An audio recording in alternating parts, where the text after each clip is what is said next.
STA2023. I just want to point out a couple of things here that you have about 20 questions on the homework. The last 10 questions come directly from the notes, the definitions from the notes.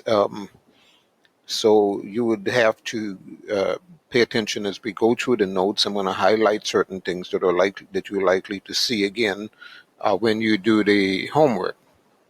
Now, we're talking about visualizing variation in numerical data, how to explore distribution and dot plots, frequency tables, histograms, and stem plots.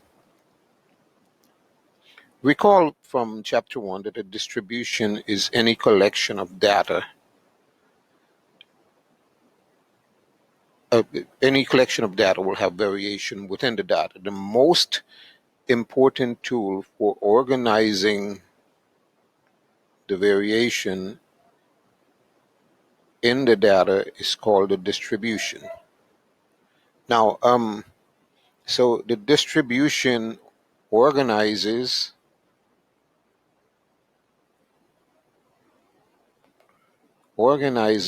and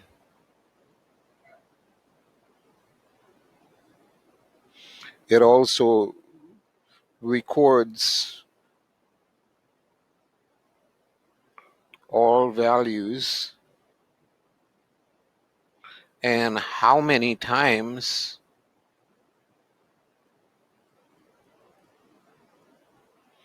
values occur.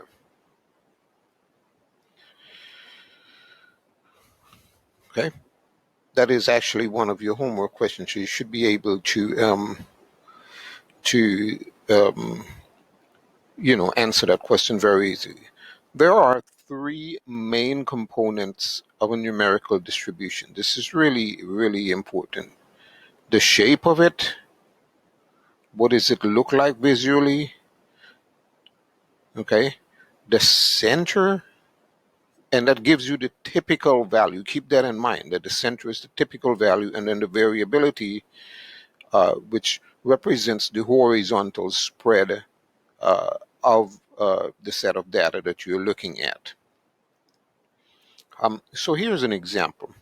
Here's some raw data from the National Collegiate Athletic Association.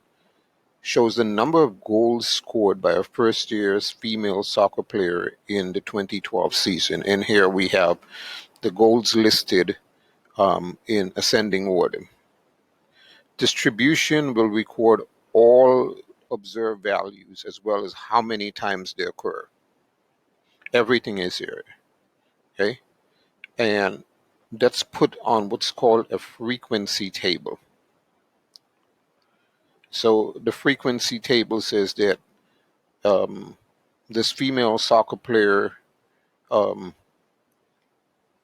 scored 9 goals one time, scored 12 goals one time, scored 14 goals 3 times, and so on. That's gotten from the table. You can see 13 occurs 5 times, and if you look at the table, it would show you 13 occurs 5 times.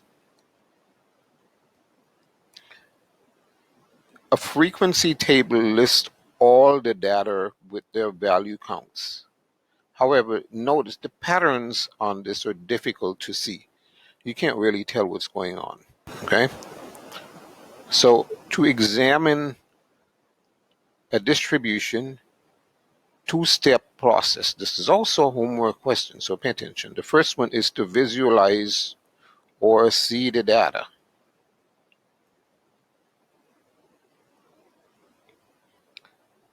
Okay, to visualize, use a graph that effectively summarizes the data. Okay, use a picture to display the data that will help you see the patterns, or graphs for numerical data, and they list some graphs here: dot plots, histograms, and stem plots. So that's the first step in the process. The second step is to summarize. So visualize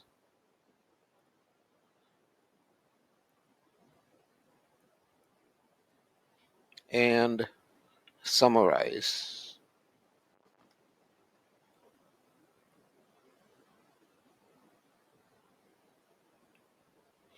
the data. And that is the two-step process that you would follow to examine distribution.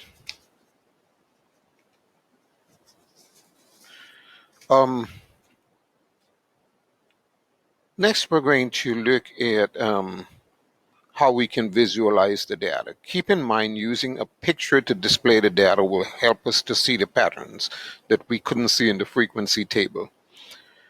Different visual representations capture different aspects of the data. So the picture must record the data value and indicate the frequency count.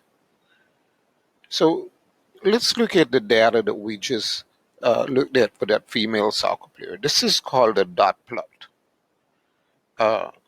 On one axis, we have the goals plotted.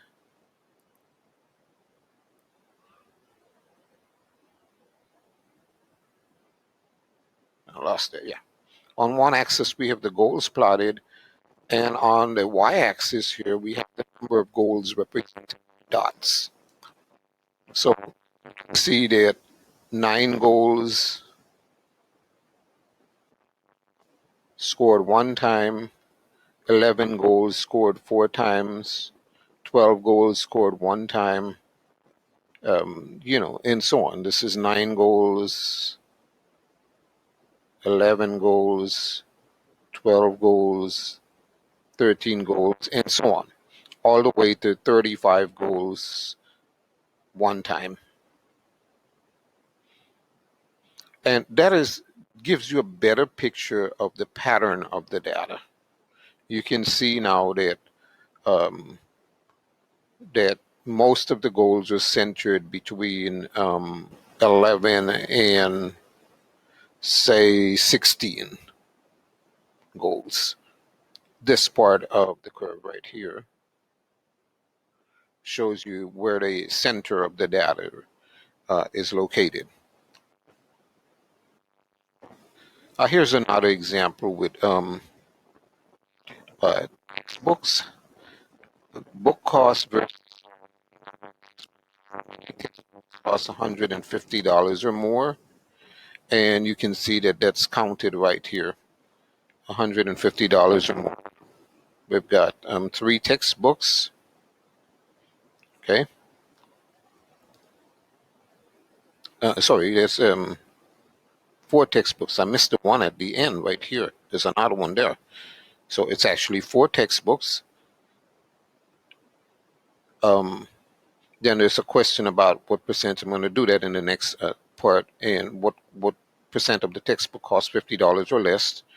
Are there any unusually expensive or inexpensive textbooks? So let's look at this.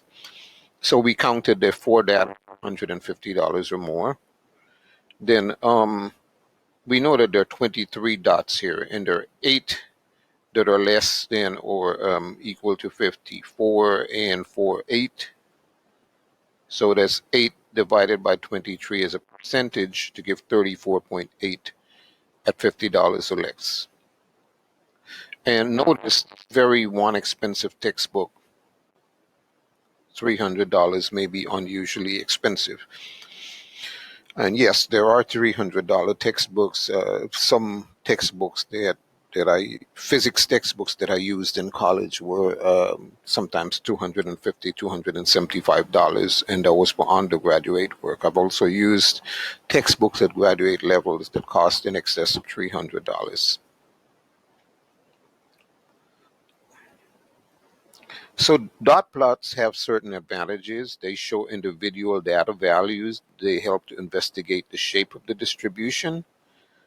The disadvantage is that it's not as common as histograms and not great for value. As you can imagine, you don't want, if this was a set of data with a lot of values, then a dot plot would not be, great to use because you'll have too many dots on your paper. The next type of visualization is histogram. This is probably the most popular type of visualization for data, histogram. And what a histogram does is it groups data into intervals, which are called bins, a homework question. And the width of the bin, the interval, is called the bin width.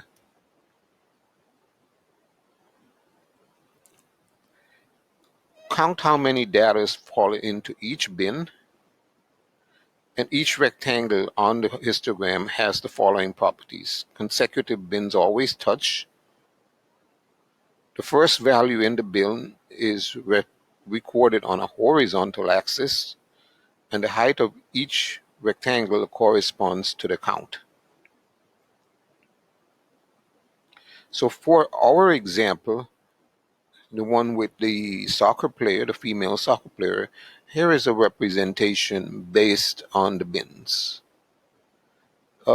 So note the vertical axis can show frequency or relative frequency to an odd. So between 9 to 12, starting at 9 to 12, 4 and 1, 5, between 12 to 15, 5 and 3, 8 into 10, all the way up. It's going, not including the 1 at the end, so it goes up to 9 and so on. It gives you a better picture of your data. Now, notice here we have a bin width of 3, okay? The bin width here is 3.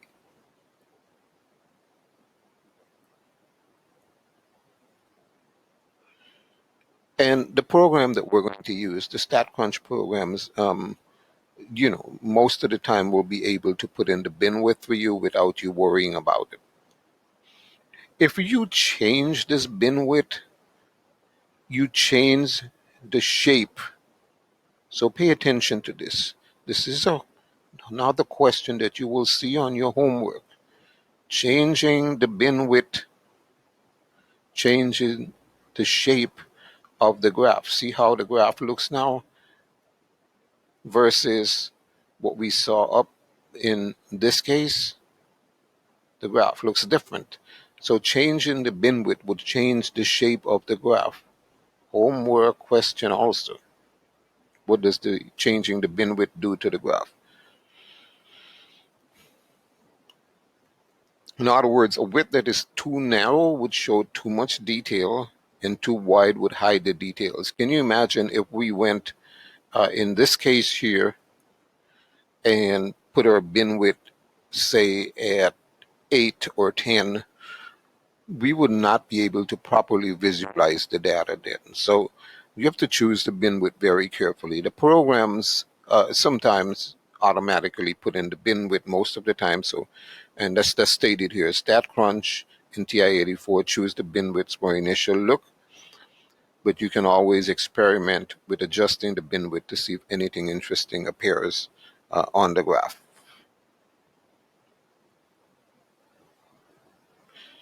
Advantages: great for good large data sets, gives a good general shape of the data, and easy to spot the outliers at the end. You can find the outliers all the way at the end. It's easy to find them on this type of graph.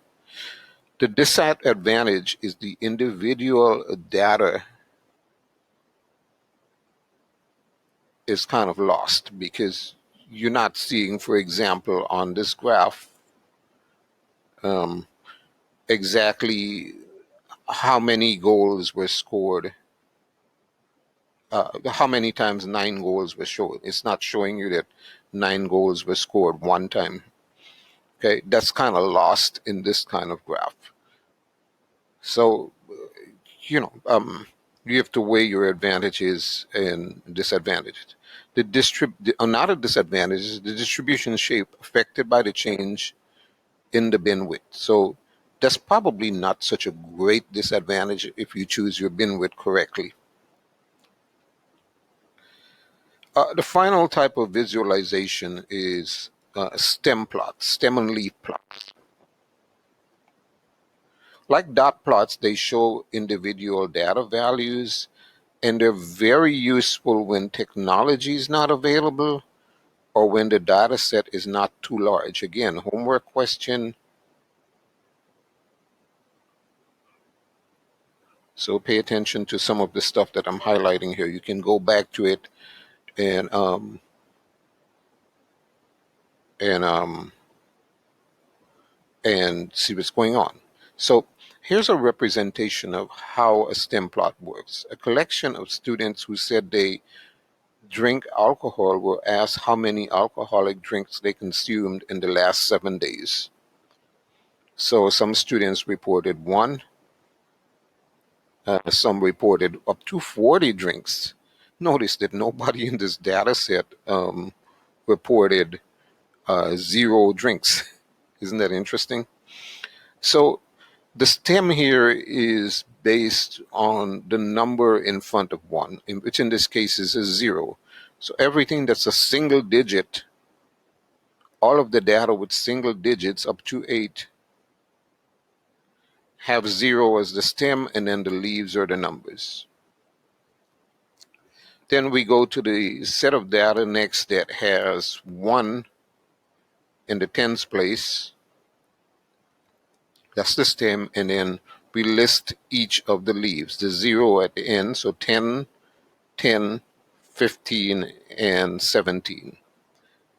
20 would be 2 for the leaf, and then 0 and 5 to make up the leaves. 2 for the stem, and 0 and 5 for the leaves. 30 would be 0, 0, and 40 occurs 1 time, so 4 is the stem and 0 is the leaf. So what I'm about to do is also go over how to summarize. We talked about visualizing, so we can also talk about summarizing the data. And I wanted to spend a little time on summarizing data and the meaning of summarizing data, which is chapter 2.0. This is the reasons that these chapters are done together. Remember, we have to visualize and summarize. In other words, see and summarize. That's a question on your homework, so pay attention to that. So remember that the 3 basic characteristics are shape, center, and spread. And we also look at outliers.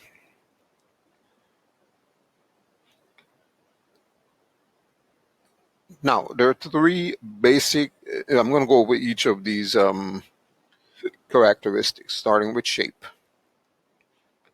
3 basic characteristics of shape. Is the distribution symmetric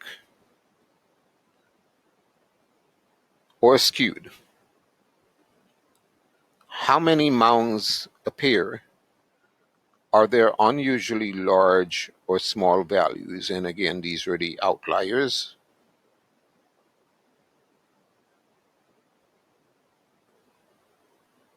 Outliers. That didn't write well. Outliers.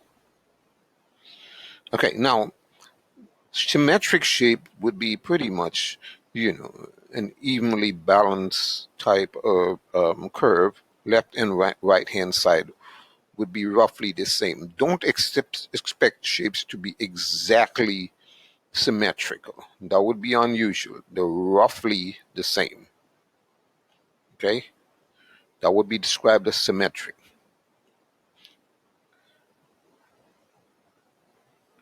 If the graph tapers off to the right, it is described as right skewed. This way, if it's tapering off to the right, it's described as right skewed.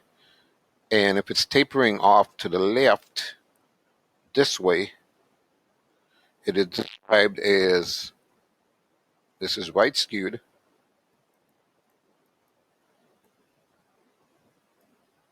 and this is left skewed. Notice these are not roughly symmetrical. They're tapering to the right or to the left. Okay? Next characteristic of shape is the mounds. If it has one single main mound, one single high point, uh, it is described as being unimodal. If it has two main mounds, it's described as bimodal. And more than two main mounds, multimodal. Okay, you could have several mounds in a particular set of data. Keep in mind, mounds can be different heights. They don't necessarily have to be that same height.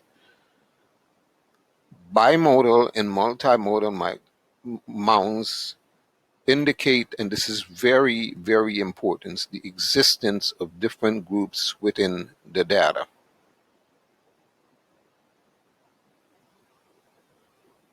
The existence of different groups within the data. In this case, it may be preferable to separate the data into two groups.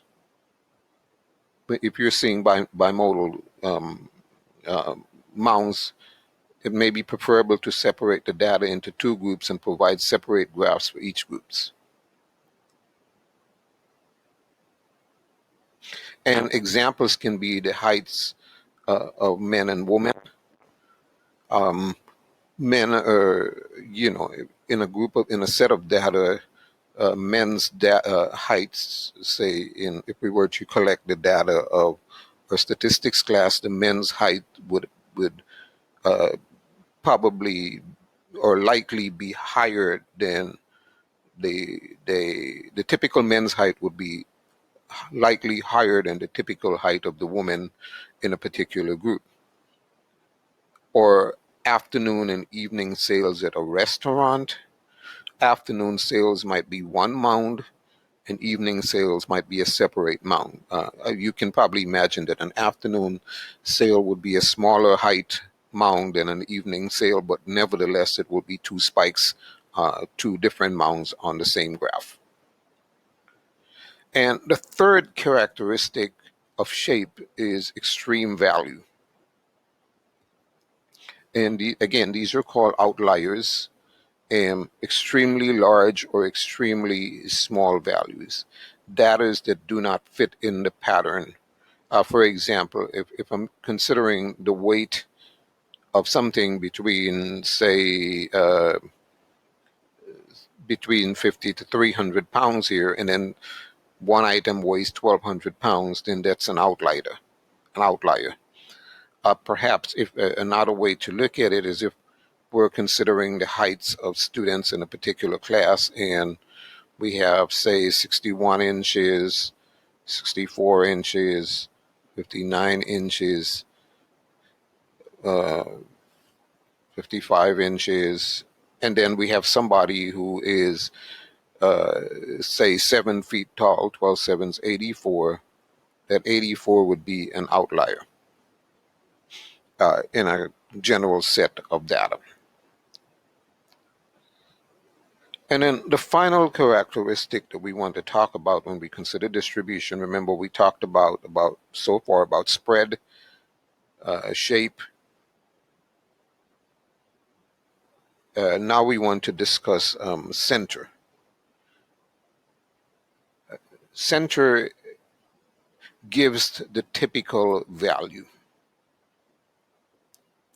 So the histogram for Division III first-year men and women soccer players are given below. Notice that the typical value for women's scores occurs right here, about 16 goals. And the typical value for men, about 13 goals. Okay, it would seem that the typical male soccer player scored fewer goals in a season than the typical female soccer player. Okay, so their typical scores represent the center, where the data is kind of centered on this graph.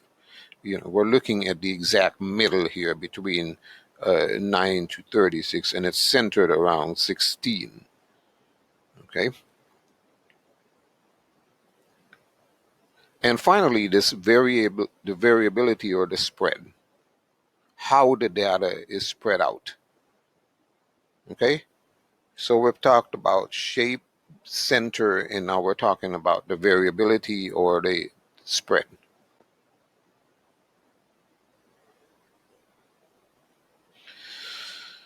Look at the variability in this set of data for men and women goals scored. If all the data are similar, it's a narrow graph. If the data values are different, then it's a wider graph. The selection goes much wider on the spectrum. Okay, here the data is all clumped up in one side, and there's a couple of outliers here, but here the data is more spread out. The values are different. So what I want to do now is go over the first 10 homework problems with you. Remember, the first 10 problems are problems that you have to work on and count and actually do the work. And then the last 10 problems come from the notes. I'm going to show you samples of that when I do one of the problems inside of the homework. So a dot plot shows, sorry about that, come back here. Here we go. The dot plot shows the BMI, body mass index, for 133 randomly surveyed people from a certain country. A BMI of 40 or more is considered morbidly obese. Compare this with a recent estimate of 3% from people from the country where people were morbidly obese. So the first question here is asking, from the people surveyed, how many people would be considered morbidly obese? So remember that anything 40 and over is considered morbidly obese. So we would want to count all the dots here, and we can see that there are a total of 7 dots.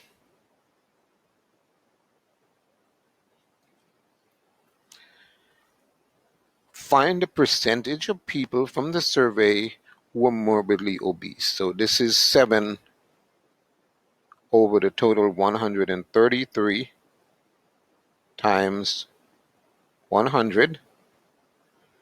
Remember, they want us to round to the nearest whole number when you type in your answer. So here you would go to your calculator. 7 divided by 133 times 100. And that rounded to nearest whole number is 5%. Approximately equal to 5%.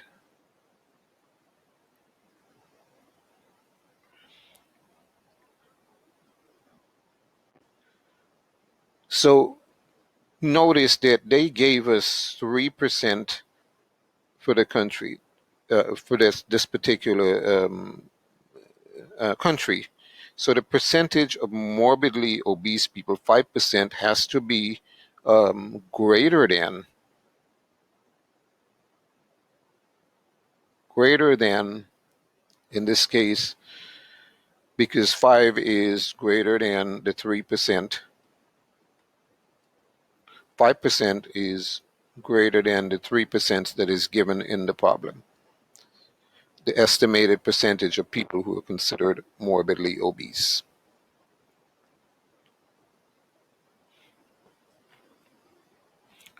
The second question, the accompanying relative frequency histogram shows the number of hours of sleep hours reported as experienced last night for 28 college men.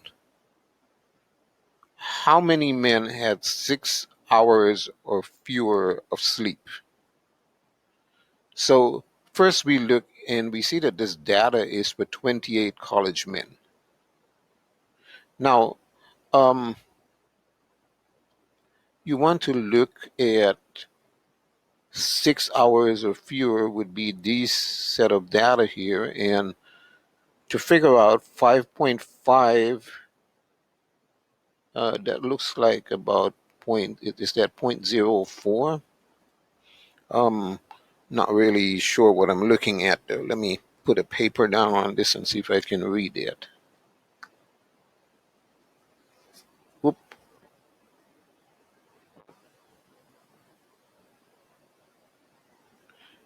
Yeah, it looks about 0.04.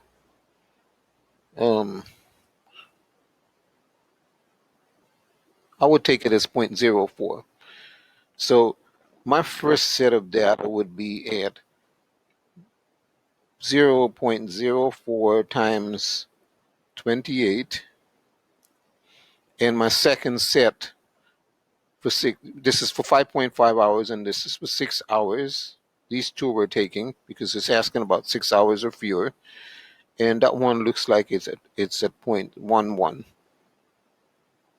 It's times the total number 28, and add these two numbers and round it to the nearest whole number because we're talking about number of men, so they want us to round the answer to the nearest whole number. So let's put that into a calculator and see what we have.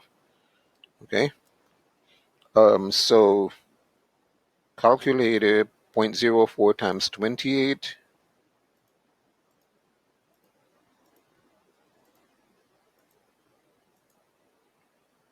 (1.12) and 0.11 times 28. So 1.12 and 3.08.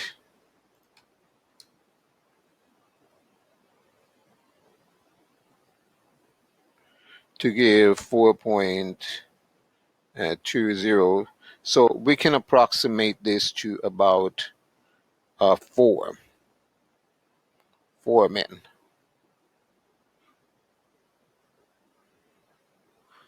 Other things to notice, they're asking is they're telling us the graph is bimodal. What are the two modes? So the two modes occur at the highest points, which is 7 and 8 in this case. So 7, 8, .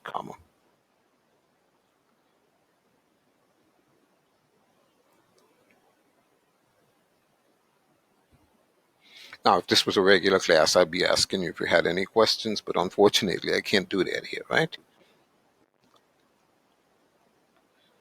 All right, so this question is asking about the number of televisions. Let's see if I can make that a little bigger. Yeah. The number of televisions in the homes of 91 community college students. The very first question is asking, according to the histogram, how many homes do not have any televisions, have 0 televisions? That will be this first part here. We can see that one home, the frequency is one home does not have a television.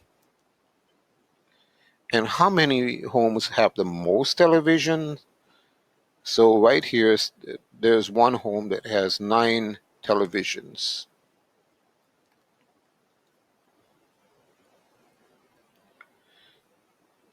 Three televisions, this would be this one here. And that height appears to be about 27. So 27 homes have 3 televisions. 6 or more televisions, so we're going to add some numbers here. This is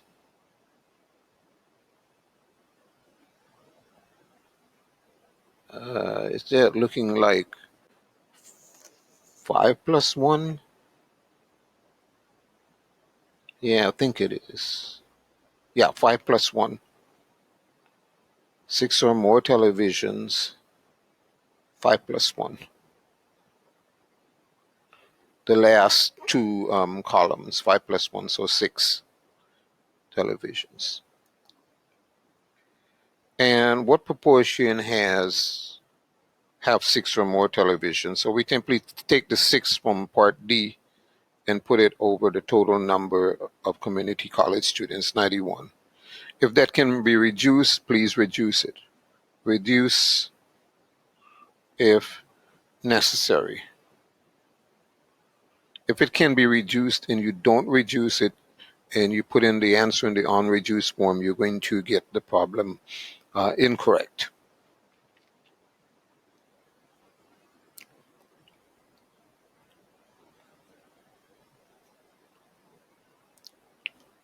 Moving along here. The accompanying dot plot shows rental prices per month for condos listed in 3 cities. Use the dot plot to complete the parts A through C. So first it's asking about center, which city typically has the lowest rents. And we can see right here that city 2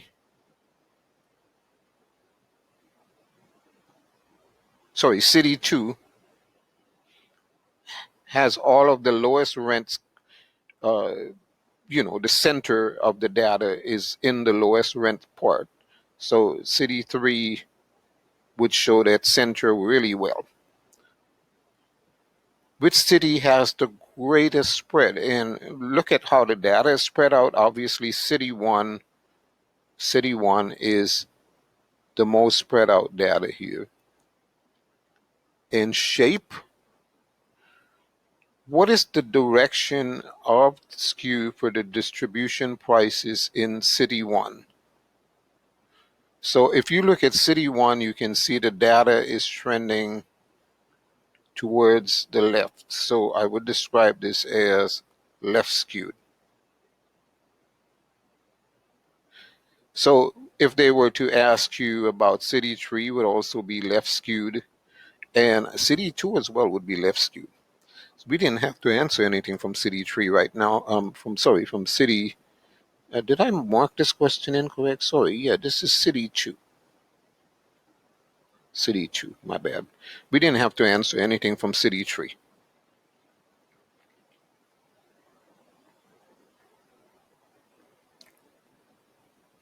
All right, let's move on. The distribution of in-state annual tuition for all college and universities in the U.S. is bimodal. What is one possible reason for this bimodality? And I don't have to think too much about this. A graph would be bimodal for this type of situation because you're going to have a high point for private colleges and a high point for public colleges. You would expect, this would be for private colleges, would pay less, and I have this backwards. Public colleges would have a mound for typical fees, and private colleges would pay a higher fee, but it will also have a mound. So the distribution might be bimodal because we're comparing two groups on the same graph. Public and private colleges tend to differ in the amount of tuition. It has nothing to do with poor parents or few colleges that have an in-state tuition. Doesn't have anything to do with that, or the wealth of the state doesn't have. None of this has anything to do with this problem. This is simply talking about public and private colleges and what causes the two mounds. Question 6. The histogram shows the frequency of ages for 25 randomly selected CEOs. Approximately what age is the typical age of the CEOs? So we're looking at the center of the data, and we can see that the data is centered between 56 and 60 years old right there. That's center of the data. Typical. They're asking about typical, so they're asking about the center of the data, 56 to 60 years old. The data is, of course, grouped by fours. The bin sizes are 4, so between 56 to 60. Use the histogram to compare the lines, the time spent commuting from community college who drive to school in a car with time spent for those who take the bus. Which group typically has a longer commute time and which group has more variable time? So longer commute time is going to ask probably about the center of the data. Yeah, the center of the data. And if we look here, we see that students who take the bus are located around, say, what is this, 24 to 40, that is 16, so 24 and 8, about 32 minutes. Whereas the center for students who drive themselves is much less. That's 8 and about 16 minutes.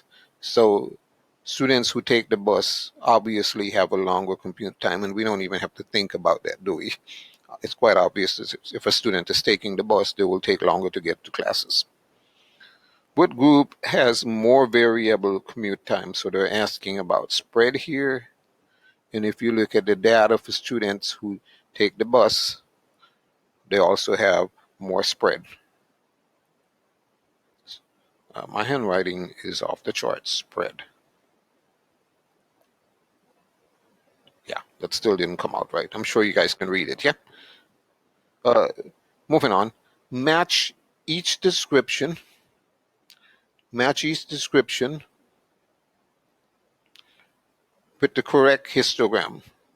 The age of death of a sample of typical women, 19 typical women. So I would go immediately for this graph for 1, right? I would go this would be for number 1, because there would be some point, this is only for 19 women, so I don't expect that this data would be spread out as much as the graph and see.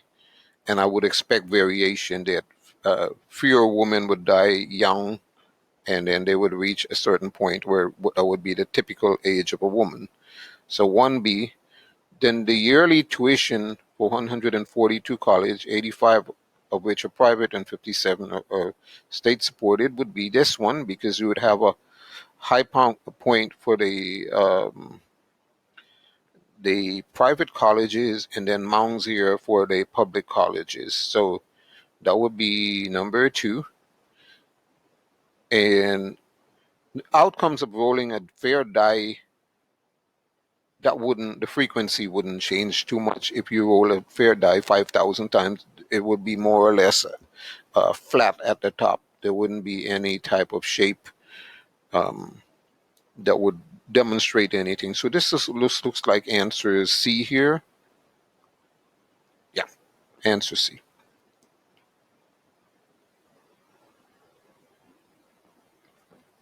One more question like this, and then I'm going to do a question directly from the MyStatLab homework. Question 10, I can't do it on the paper.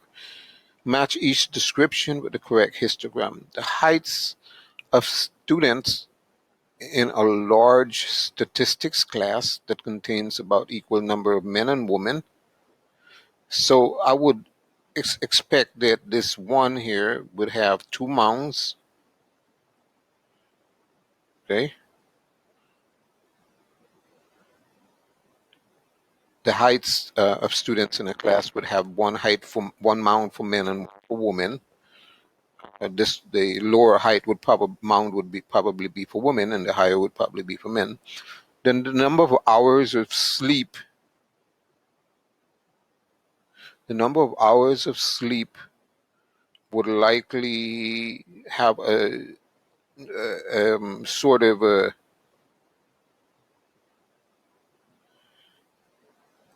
typical value where somebody would sleep 7 hours a night, and then you'd have people who sleep fewer hours and people who sleep more hours. So it would kind of be a unimodal structure.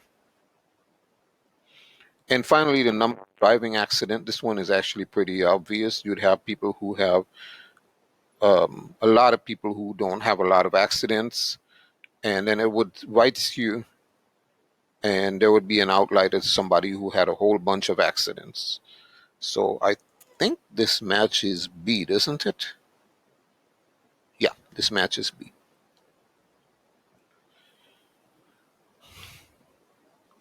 All right, I'm going to pause this for a second so I can open up my MATLAB. And so I'm taking you to my MATLAB question 10 for the homework for chapter 2.2. And this is the homework that's shown for this question 10 in this homework. It's telling us the table linked below shows the average lifespan for some mammals in years. Graph these average lifespans and describe the distribution. What is the typical lifespan? Identify any outliers and report their lifespan. If you were able to include humans in the graph, where would the data point be? Humans average about 75 years. So to see the data, I'm going to click on the little table on the left-hand side, and I can see my data there. And at this point, I'm not going to recommend doing this with the TI-84 calculator. Instead, we're going to use the embedded program in my stat lab, which is StatCrunch. To access that, you press the little button next to years that says click to copy the table and select open in StatCrunch. Once you're in my stat lab, you have access to StatCrunch. And what it does is it copies the table. It copies the table. I can't get this thing to move out. Copies the table over, and all of the data in it is shown in the StatCrunch program. So I'm going to open this up wider. Here's my data. I didn't have to type it in. I copied it. And in StatCrunch, I'm going to select graph and press histogram. Select the column for variation 1. And you really don't have to do too much here. You can start it at a certain point or end it at a certain point. Let's see what kind of graph it gives. So there's the typical graph. I would probably not mess with the graph too much. If I look at my answer choices for this graph, I can see that it matches graph B here. Okay, there's my histogram for it. I don't really have to mess with the graph too much. The program already put in the bin size,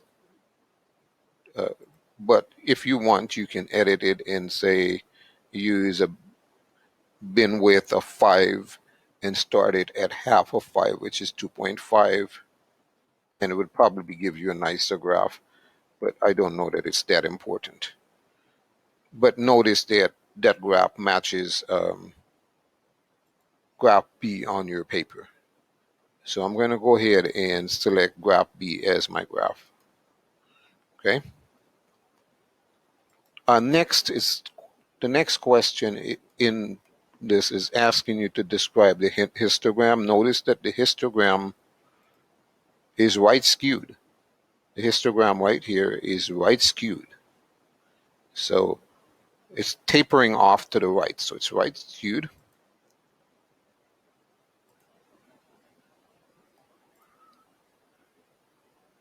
And then typical would be the center, the height of the center, which is about between 10 to 15, right around this area, between 10 and 15 years would be the typical height here.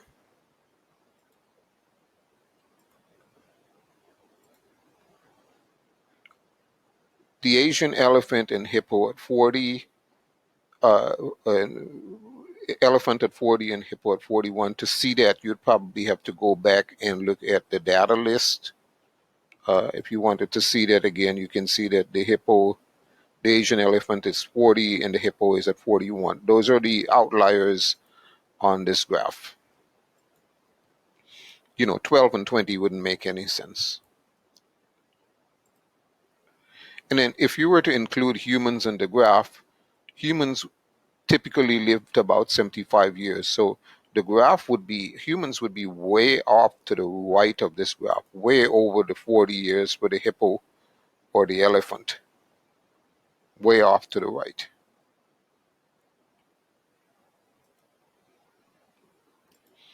Okay, now those are representation of your 10 problems that you would have to do. The rest of it comes from the notes.